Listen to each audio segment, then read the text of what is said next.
Good morning students.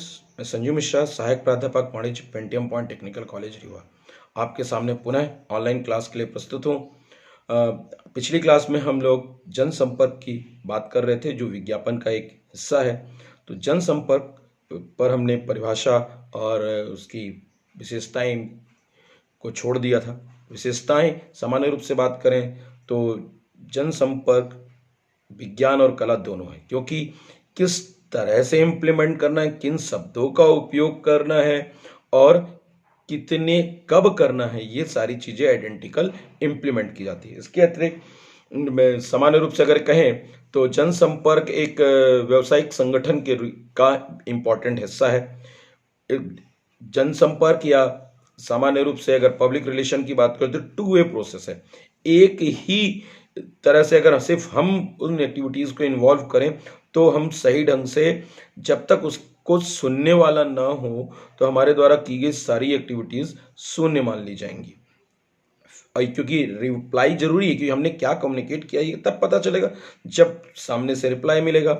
इसके अतिरिक्त इसके माध्यम से यह पता चलता है कि किसी भी प्रोडक्ट या सर्विसेज के बारे में पब्लिक क्या सोचती है और ग्राहक क्या, अंशधारी क्या सोचते हैं, गवर्नमेंट उन प्रोडक्ट या सर्विसेज के बारे में क्या सोचती है, उसके जहाँ पर प्रोडक्ट या सर्विसेज बन रही हैं उनके शेयर होल्डर्स क्या सोचते हैं, उनके एम्प्लॉयज़ उनके बारे में क्या विचार रखते हैं, किस तरह की एक्टिविटीज़ इम्प्लीमेंट करते हैं। इसके अतिरिक्त उत्पाद की जो मार्केट गुडविल है, उसकी डिमांड्स हैं, किसी भी तरह के मार्केट अफवाह हैं, उनको रिजॉल्व करने के लिए भी हम जनसंपर्क के तरीकों को इन्वॉल्व करते हैं।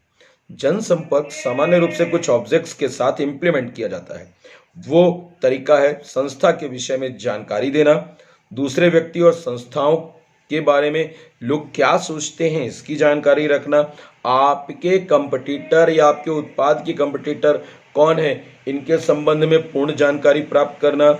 इसके अतिरिक्त यह भी जानना कि व्यक्ति और संस्था के काम पर मस्तिष्क का क्या विचार, क्या अनुकूल राय है, पॉजिटिव और निगेटिव, ये इम्प्लीमेंट करना हो सकता है। फिर जनसंपर्क के कुछ प्रमुख कार्य होते हैं, जैसा प्रबंधक को सलाह देना। मैनेजर को सलाह दी जाती है कि वो अपनी छवि सुधारने के लिए किस तरह की एक्टिविटी करें। उसमें पब्लिक रिलेशन पीआरओ ऑफिसर यानी पब्लिक रिलेशन ऑफिसर इन्वॉल्व करें। वो ग्राहक को संस्था के साथ जोड़े, उस ग्राहक को किसी तरह की समस्याएं, उन समस्याओं को रिजॉल्व करने की कोशिश करे। लॉबिंग बनाए, एक ग्रुप बनाए, एक तरह की कम्युनिटी तैयार करे ताकि लोग बहुत सारे उत्पाद का उपयोग करें और ब्रांड इमेज बना के रहें कि बस हमको यही उत्पाद करना। जैसे स्पोर्ट्स के जितने लोग हैं वो सारे के सारे रिबॉक्स के यूनिफॉर्म्स पहनना पसंद करते हैं। जीन्स के लिए अगर बात करें तो रफ एंड टफ है, लीज के प्रोडक्ट आते हैं। कोट अगर बात करें रेमंड्स के आगे ब्लैकबेरीज के आ जाते हैं। ये सारी लॉबी का एक एक्टिविटी है, क्योंकि इस तरह से लोग नए प्रोडक्ट और नए सर्विसेज को एक स्थान से दूसरे स्थान पर डिलीवर कर सकते हैं। इसके अतिरिक्त कंपनी का प्रचार प्रसार करना भी जनसंपर्क का उद्देश्य है। नए उत्पाद, नए सर्विसेज, नई इनोवेशंस को भी ग्राहकों तक पहुंचाने का कार्य करता है। साथ में पब्लिक रिलेशन बनाना, मेंटेन करने के लिए प्रेस से रिलेशन अच्छा मेंटेन करते हैं, क्योंकि सबसे ज़्यादा आकर्षित और अट्रैक्टिव इन्फॉर्मेशन प्रेस के माध्यम से पहुंचाया जा सकता है, जिसके लिए वो नुक्कड़ नाटक, ड्रामा या किसी भी प्रकार के एक डायग्रामेटिक या कह सकते हैं का अकाल्पनिक विचार शक्ति के साथ ग्राहकों के मन में छाप छोड़ने वाले विज्ञापन और गतिविधियों को इम्प्लीमेंट किया जा सकता है। इसके अतिरिक्त जो पब्लिक रिलेशंस के इम्पोर्टेंस हैं, वो सबसे बड़ी जो है वो है प्रमोशन एक्टिविटीज़ के बारे में लोगों को बताना कि संस्था क्या कर रही, कब कर रही, कितने मात्रा में कर रही है, किन के लिए कर रही है, उससे ग्राहकों को क्या फ़ायदा होगा, यह बताना। फिर सरकार और व्यावसायिक संगठन के बीच में तालमेल भी बनाना पब्लिक रिलेशन का काम है। इसका उद्देश्य यह मेंटेन करना कि गवर्नमेंट जो भी एक्टिविटीज़ कर रही है की है और व्यवसाय के द्वारा उन एक्टिविटीज़ के अगेंस्ट में जो भी गतिविधियां की जाती हैं, उन गतिविधियों के लिए से समाज का देश का क्या नुकसान हो सकता है। इसके अलावा गवर्नमेंट की जो टैक्स इम्प्लीमेंटेशन है उससे उत्पाद शुल्क बढ़ रहे हैं तो इससे क्या असर पड़ेगा ये बता देना। फिर कर्मचारियों के बीच में रिलेशन मेंटेन करना, क्योंकि कर्मचारी किसी भी संस्था का एक अभिन्न अंग होता है जिसके बगैर एक अट्रैक्टिव या बेस्ट इम्प्लीमेंटेशन ऑफ दी कह सकते हैं कि सक्सेस अगर पानी है तो सेटिस्फाइड एम्प्लॉय होना आवश्यक है, क्योंकि वो उत्पादन और विक्रय की एक्टिविटीज के अतिरिक्त वो माउथ पब्लिसिटीज भी करता है और एक सेटिस्फाइड कस्टमर को अनसेटिस्फाइड होने पर वो रीजंस देगा कि आप किन तरह से वस्तुओं या सर्विसेज का उपयोग करें ताकि आप इसका ऑप्टिमम यूज कर सकें। फिर पब्लिक रिलेशन का उद्देश्य ग्राहकों को प्रशिक्षित करना भी है कि वस्तुओं और सेवाओं को कैसे उपयोग करें, और अगर किसी तरह की खामियां आ रही हैं तो उन खामियों को दूर करने के लिए इन तरीकों को इम्प्लीमेंट करें तो वो और बेटर रिजल्ट मिलेंगे। फिर ग्राहकों की शिकायतों और समस्याओं का निवारण करना भी पब्लिक रिलेशन का काम है। इसका उद्देश्य व्यावसायिक गतिशीलता को बनाए रखना है, ग्राहक संतुष्टि मेंटेन करना है और साथ में ये बताना है कि आपकी जो समस्याएं हैं उन समस्याओं को तुरंत रिजॉल्व किया जाएगा।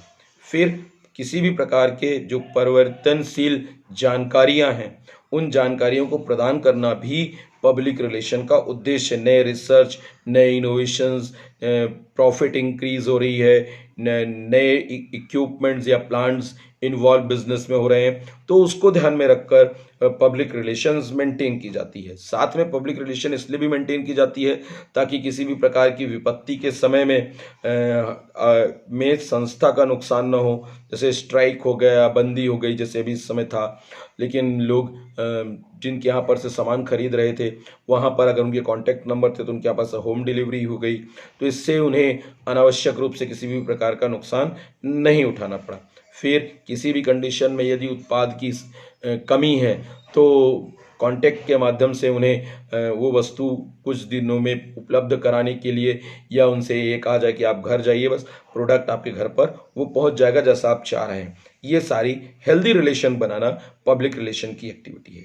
इसके अतिरिक्त जो भी बाजार में उत्पाद या कंपनी के बारे में या नई टेक्निक्स या नए विचारों के बारे में भ्रांतियां हैं उन भ्रांतियों को रिजॉल्व करने के लिए भी पब्लिक रिलेशंस की एक्टिविटी इन्वॉल्व करते हैं।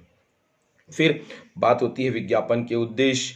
विज्ञापन का उद्देश्य नकली वस्तुओं के प्रति ग्राहकों को सचेत करना है, क्योंकि आज के डेट में बहुत से डुप्लीकेट आते हैं। जैसे सैमसंग का सैमसंग आता है, नोकिया का नाकिया आता था, इसके माइक्रोमैक्स स्पेलिंग्स में थोड़े से चेंज करके प्रोडक्ट्स को बेचा जा रहा था जिससे ग्राहक भ्रमित होता था और वस्तुएं यूज कर लेता है। ग्राहक आज साड़ा बनता है पर वो साड़ा होता नहीं। साड़ा मतलब होशियार, होशियार होता है, सिर्फ नाटक करता है, वास्तव में होशियार नहीं होता। उसे बेवकूफ बनाना बहुत आसान होता है। उसे केवल आप कम कीमत पर अच्छी विशेषताएं प्राप्त करने के लिए, जैसे एक एग्जांपल अगर लिया जाए, 8,000 10,000 के हैंडसेट पर 48 मेगापिक्सल कैमरा लिख दिया तो वो 48 मेगापिक्सल कैमरा आपको क्या वो परिणाम या रिजल्ट्स देगा ये जरूरी है। मेगापिक्सल कैमरा होने उसका रेजोल्यूशन जरूरी है। तो इस तरह के विचारों को तभी बताया जा सकता है जबकि जनसंपर्क के माध्यम से एक्टिविटी की जाए। फिर विज्ञापन इसीलिए बार बार लोगों को याद दिलाया जाता है कि जो आप प्रोडक्ट या सर्विसेज इंप्लीमेंट कर रहे हैं कैसे करेंगे। फिर विक्रय वृद्धि करना भी विज्ञापन का उद्देश्य है ताकि जो भी उत्पाद या सर्विसेज की गई वो अधिक हों। नए नए बाजार का विकास करना भी विज्ञापन का उद्देश्य है। साथ में विक्रेताओं को सहायता देना, जहाँ पर वस्तुएं आपकी जो बेचते हैं आपके भी आप में आपके एजेंट्स, उनको भी फैसिलिटीज मिले, उनको एक ग्राहक को इन्हें बताना पड़े कि फला वस्तु हमारे पास है, इसमें ये विशेषताएं हैं। केवल और केवल ग्राहक जाए और उनसे वो वस्तु की डिमांड कर ले। फिर प्रभावी विज्ञापन व्यवस्था से विज्ञापनदाता की गुडविल बढ़ती है।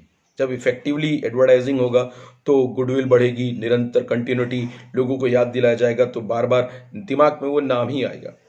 जैसे आप बोल सकते हैं कि आपके दिमाग में अगर किसी ब्रांड की बात की जाए तो क्यों आ रहा है। जैसे गर्ल्स अगर किसी भी तरह की ब्यूटी प्रोडक्ट्स की बात करते हैं तो लैक्मे, लॉरेल्स, ऐसे भी अन्य हैं।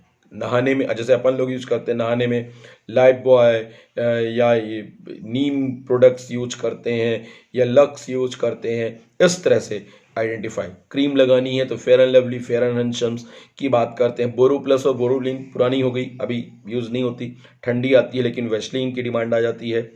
ग्लिसरीन्स की यूटिलाइजेशन होती है। ये सारी चीजें विज्ञापन के कारण से लोगों के मन में आता है। साथ में उत्पादन लागत को घटाना है, ज़्यादा मार्केटिंग करके प्रोडक्शन कॉस्ट को रिड्यूस करना भी विज्ञापन का उद्देश्य है, क्योंकि एक बार विज्ञापन कर देने के बाद सतत रूप से अधिकतम इकाइयाँ और वस्तुओं की उपयोगिता की जा सकती है। आज के लिए इतना ही। अगली क्लास में हम फिर विज्ञापन के अन्य यानी विज्ञापन प्रबंधन की अन्य एक्टिविटीज़ पर चर्चा करेंगे। Thank you.